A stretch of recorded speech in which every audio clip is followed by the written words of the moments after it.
अस्सलामुअलैकुम। बोल news headquarter में खुश आमदीद। मैं हूँ मुदस्सर इकबाल। मैं हूँ शाइस्ता शहजाद और मैं हूँ आमना अकरम। हेडलाइंस आपने जानी, बुलेटिन में बात होगी। ये सब खबरें हम शामिल करेंगे बुलेटिन में, लेकिन आगाज में खबर शामिल करते हैं। कोरोना की अफ्रीकी किस्म सामने आने पर आलमी बरादरी एक बार फिर खदशात का शिकार। क्या फिर लॉकडाउन करना पड़ेंगे? क्या पहले से जारी वैक्सीन इस वायरस के खिलाफ मौसर होंगी या नहीं? जिन अफराद ने वैक्सीन लगवा ली है, क्या उन पर भी ये वायरस हमला करेगा? दुनिया फिर तशवीश का शिकार। एहतियात और हिफाजती इकदाम उठाए जाने लगे। न्यूयॉर्क में इमरजेंसी नाफिज। नए वायरस के केसेस रिपोर्ट होने पर बरतानिया, चेक रिपब्लिक और जर्मनी समेत कब्रिज नीदरलैंड्स ने अस्पतालों में अलर्ट जारी कर दिए हैं। बरतानवी वजीर आजम ने मास्क लाजमी करार दे दिया। बेल्जियम समेत दीगर ममालिक में अवामी इज्तिमात पर पाबंदी लगा दी गई। पाकिस्तान ने हांगकांग समेत 6 ममालिक पर अफ्रीकी ममालिक पर सफरी पाबंदी आयद कर दी। पाबंदी वाले ममालिक में फंसे पाकिस्तानी 5 दिसंबर तक वतन लौट सकेंगे। असद उमर कहते हैं कि नए कोरोना वेरिएंट के आने के बाद 12 साल से ज्यादा उम्र के शहरियों को वैक्सीन लगाना जरूरी हो गया है। क्या दुनिया फिर लॉकडाउन होने जा रही है? कोरोना के नए अफ्रीकी वेरिएंट ने खतरे की घंटी बजा दी। बरतानिया में ओमिक्रॉन के 2 केसेस सामने आने के बाद अफ्रीकी ममालिक पर परवाज़ों पर पाबंदी लग गई। यूरोप और अरब ममालिक के कई ममालिक की जानिब से भी पाबंदी लगाई गई। पाकिस्तान ने भी 6 अफ्रीकी ममालिक से परवाज़ें बंद कर दी हैं। जनूबी अफ्रीका आलमी सफरी पाबंदियाँ लगने पर बरहम, पाबंदी को नाइंसाफ़ी और मगरबी साजिश करार दे दिया। क्या मौजूदा वैक्सीन ओमिक्रॉन के खिलाफ मौसर है? सवालात उठने लगे हैं। इसके नए वेरिएंट ने खेल के मैदानों का रुख भी कर दिया। नए वेरिएंट से खेलों की सरगर्मियां मुतासिर। जिम्बाब्वे में होने वाला विमेन क्रिकेट वर्ल्ड कप क्वालिफायर्स रोक दिया गया। जनूबी अफ्रीका और नीदरलैंड्स के दरमियान 3 वनडे मैचेस की सीरीज मनसूख कर दी गई। और मुल्क में कातिल वबा की चौथी लहर जारी है। 24 घंटों के दौरान 7 अफराद कोरोना के बायस जान की बाजी हार गए। 411 अफराद वायरस से बीमार हुए। मुस्बत केसेस की शरह 0.92 हो गई। 935 मरीज जिंदगी और मौत की कश्मकश में मुब्तला हैं। और अब आपको बताएं कि जमीयत उलमा इस्लाम के सरबराह मौलाना फजलुर रहमान ने कहा कि पाकिस्तानी मईशत की कश्ती डूब रही है, कर्जे दुगने हो चुके हैं। 12 साल पहले कहा था इमरान खान आलमी इदारों का नुमाइंदा है जो मुल्क को उनके पास गिरवी रख देगा। इमरान खान ने मईशत को डुबो दिया। अब चैलेंज ये है कि कौन इसे बेहतर करेगा। उन्होंने मजीद कहा कि इस वक्त पार्लियामेंट यरगमाल है। आइंदा इंतखाबात में धांधली के लिए कानून साजी की जा रही है। वो लाड़काना में कॉन्फ्रेंस से खिताब कर रहे थे। मरियम नवाज कहती हैं साकिब निसार को हिसाब और जवाब देना पड़ेगा। लीक होने वाली ऑडियो का एक एक लफ्ज़ पिछले चंद साल में होने वाले वाक़यात से मुताबिकत रखता है। मरियम नवाज ने ट्विटर पर एक वीडियो भी शेयर की जिसमें उनका बयान, इमरान खान का बयान और एक शख्स की वीडियो शामिल है जिससे कोई सहाफ़ी जज से मुलाकात से मुतालिक सवाल पूछ रहा था।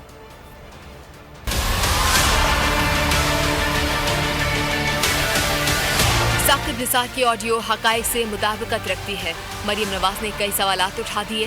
ट्विटर पर शेयर वीडियो में पहले पूछा कि आप इनकार कर सकते हैं कि जज ने आपको नवाज शरीफ के खिलाफ अदालत जाने का कहा था। क्या आप इस बात से इनकार कर सकते हैं कि फिर जस्टिस खोसा ने इमरान खान साहब को कहा कि आप इधर उधर क्या फिर रहे हैं, ये दरखास्त नवाज शरीफ के खिलाफ मेरे पास लेके आए, हम इसका फैसला करते हैं। मरियम की शेयर करदा वीडियो में इमरान खान का बयान भी शामिल किया गया जिसमें उन्होंने कहा कि एहतजाज की तैयारी के दौरान उन्हें अदालत जाने का कहा गया। तो मैं तब भी जब हमने फैसला किया, मुझे याद है फर्स्ट को ये अदलिया बैठी थी और उन्होंने मुझे एक सुप्रीम कोर्ट के जज ने मुझे रिक्वेस्ट की थी कि मैं बजाय सड़कों पर मैं अदलिया में आऊँ। मरियम नवाज कहती हैं कि पिछले चंद साल में पेश आने वाले वाक़यात साकिब निसार की ऑडियो ठीक होने का सबूत है जिनसे साकिब निसार इनकार कर सकते हैं और ना ही दुनिया की कोई अदालत उन्हें झुठला सकती है।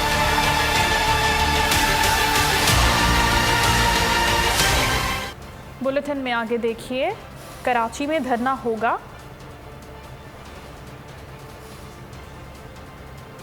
और 700 गैर कानूनी इमारतों का इंकशाफ। वफाकी वज़ीर इत्तलात फवाद चौधरी कहते हैं कि बयान हल्फी स्कैंडल वाले राना शमी मुस्लिम लीग नून के अहदेदार थे। अदलिया के खिलाफ साजिश बेनकाब हो गई। नून लीग की कोशिश थी अदलिया पर दबाव डाला जाए। इदारों के खिलाफ मुहिम में सहाफ़ियों को भी इस्तेमाल किया गया। वज़ीर मुमलिकत फ़ारूक हबीब बोले, आजकल वीडियोस और ऑडियोज़ का सीज़न है, ये सब एडिट शुदा मवाद है। एक ऑडियो ठीक है जिसे मरियम नवाज तस्लीम कर चुकी हैं। अरशद मलिक की वीडियो को आज तक रिकॉर्ड का हिस्सा नहीं बनाया गया, ना ही साकिब निसार की ऑडियो को रिकॉर्ड का हिस्सा बना रहे हैं। उन्होंने कहा कि अगर आलमी सतह पर तेल की कीमत कम हो रही है तो उसका फ़ायदा पाकिस्तानी अवाम को भी मिलेगा।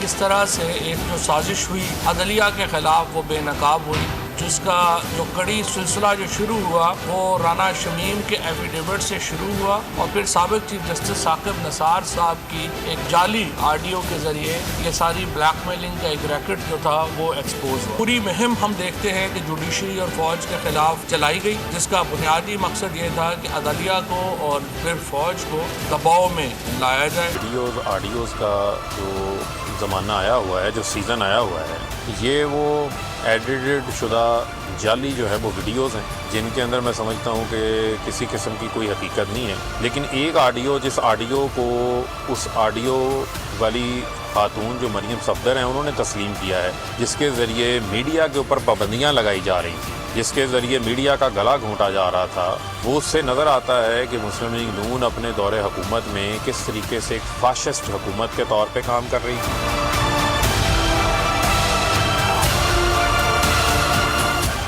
साबिक वजीर आजम शाहिद खाकान अब्बासी कहते हैं, PDM किसी पेज को नहीं आइन के पेज को जानती है।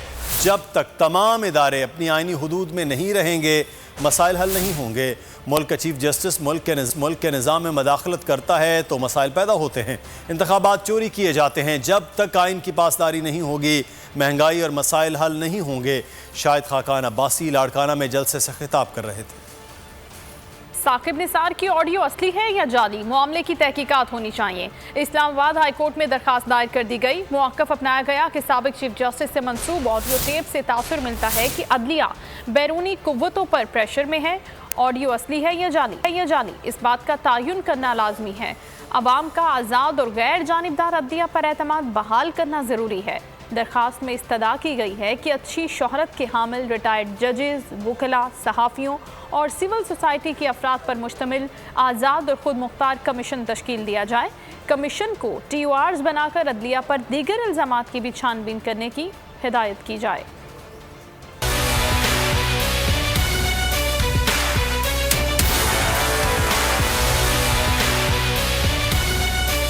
साकिब निसार की ऑडियो असली है या जाली, मामले की तहकीकात होनी चाहिए। इस्लामाबाद हाई कोर्ट में दरख्वास्त दायर कर दी गई। मौक़िफ़ अपनाया गया कि साबिक चीफ जस्टिस से मंसूब ऑडियो टेप से तासुर मिलता है कि अदलिया बैरूनी कुव्वतों के प्रेशर में है। ऑडियो असली है या जाली, इस बात का तयन करना लाजमी है। आवाम का आज़ाद और गैर जानिबदार अदलिया पर एतमाद बहाल करना ज़रूरी है। दरख्वास्त में इस्तदा की गई है कि अच्छी शहरियत के हामिल रिटायर्ड जजेस, वकला, सहाफ़ियों और सिविल सोसाइटी के अफराद पर मुश्तमिल आज़ाद और खुद मुख्तार कमीशन तश्कील दिया जाए। कमीशन को TORs बनाकर अदलिया पर दीगर इल्ज़ामात की भी छानबीन करने की हिदायत की जाए।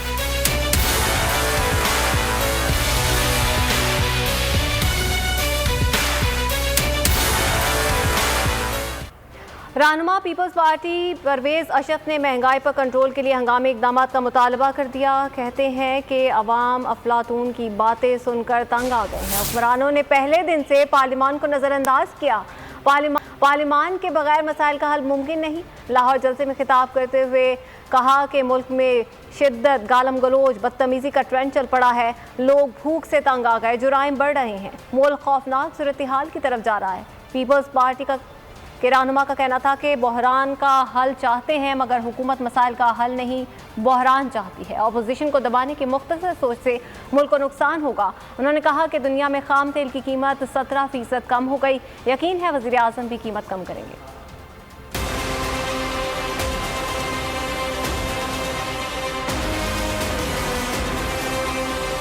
महंगाई और बेरोजगारी दो ऐसी चीज़ें हैं जो पाकिस्तान के अवाम को परेशान किए हुए हैं। लॉ एंड ऑर्डर की सिचुएशन पैदा होती है।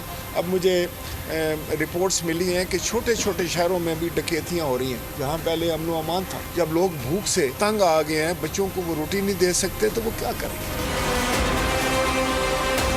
पाकिस्तान पीपल्स पार्टी चाहती है कि पाकिस्तान की आवाम की मुश्किलात दूर हों। उसके लिए हम हर किस्म का तावन करना चाहते हैं। हम पार्लियामेंट में बैठ के इसका कोई हल निकालना चाहते हैं। हमारे पास भी इकोनॉमिस्ट हैं, हम उनसे भी बात करना चाहते हैं, लेकिन हुकूमती रवैया जो है अनफॉर्चुनेटली वो ऐसा है वो जो शायद मसाइल का हल नहीं चाहता, वो बुरहान चाहता है, और वो चाहता है कि उसकी जो मुद्दत रह गई है 2 साल, वो बुरहान है नहीं है वो गुजर जाए। प्लान्स तो है ही नहीं है, लेकिन उनकी थिंकिंग बड़ी जो है वो ऐसा पता चलता है कि उनकी सोच बड़ी मुख्तसर सी सोच है और डगर पर चल पड़ी है, जिसमें शिद्दत है, जिसमें गालम गलोच है, जिसमें बदतमीज़ी है, जिसमें एक दूसरे का गिरबान पकड़ना है, एक दूसरे का मुंह नोचना है। तो ये ट्रेंड्स जो बनते हैं, जब ये बन जाते हैं तो मुल्क तरक्की नहीं कर सकता।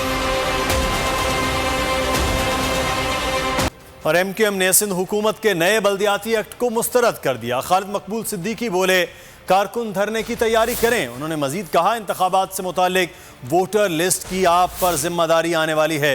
तमाम गली महल्ले के लोगों के नाम वोटर लिस्ट में डलवाने हैं। कुछ लोग कराची को 80 की दहाई में ले जाना चाहते हैं, लिसानी फसादात कराना चाहते हैं।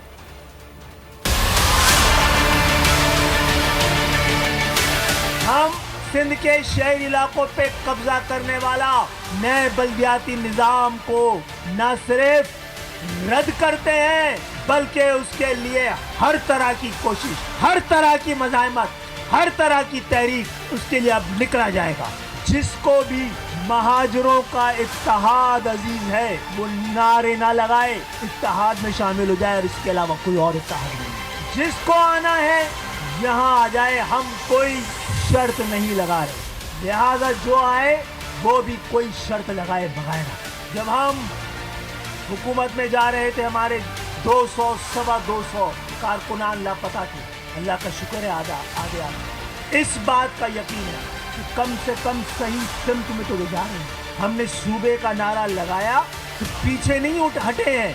अब हमने ऐवान में लिख दिया, ऐवान में पेश किया है सूबे का, पीछे नहीं हटे। और अल्हम्दुलिल्लाह सिर्फ 7 लोग हैं कौमी असेंबली में, और उस असेंबली से पास कराकर कायमा कमेटी तक पहुंचा दिया।